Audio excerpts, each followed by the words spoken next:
can be distorted for whichever way someone wants them to be distorted. We know that. Right.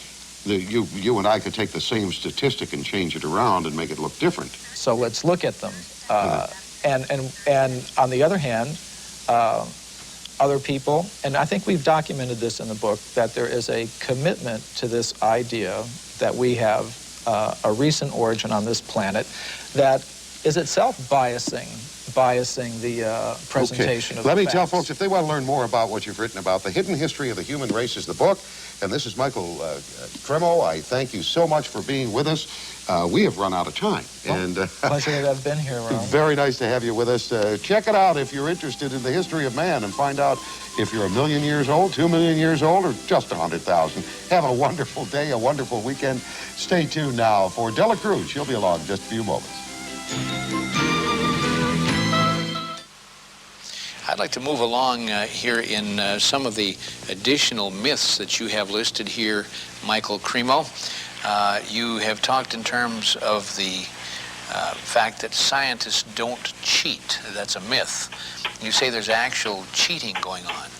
Oh, that's very well documented. For example, the Piltdown case is a very famous case that documents that. Now, what that has to do with is early in this century, there was a purported discovery of an ape man in England based on a skull and a jawbone. And this Piltdown ape man, was in the science textbooks for about 40 years. And then suddenly it was revealed that the British Museum had tested these fossils and determined that it was a very elaborate hoax. And many people have speculated about the identity of the person who was the hoaxer, and practically all of them center on different scientists in England, such as Sir Grafton Elliott Smith or Sir Arthur Smith Woodward, all very well-established scientist in England, because only somebody who knew the scientific method very well could have prepared these fossils in such a way that they would have fooled the scientific community all around the world for 40 or 50 years. So some scientist who wanted to perhaps give some evidence in favor of evolution, because there's not very much of it, invented this ape man, and in a very sophisticated way, cheated, literally. And this is admitted by the scientists themselves. And there are more examples I could give, and we document many of them in our book, The Hidden History of the Human Race. Myth number 3, Michael, that you have written, evidence that goes against human evolution is reported only by crackpots.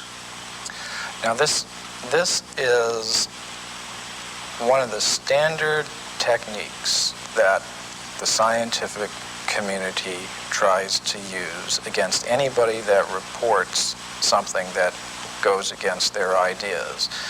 They try to label them in a derogatory way without actually discussing the facts. And I think we've all had experience of that.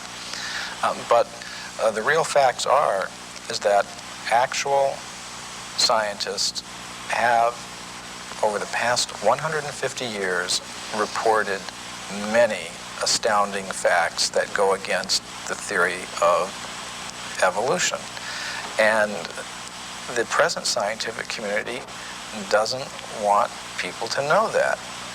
They want to promote the idea that anybody that's against evolution is somehow or other a religious fanatic, a crackpot, but it's simply not true.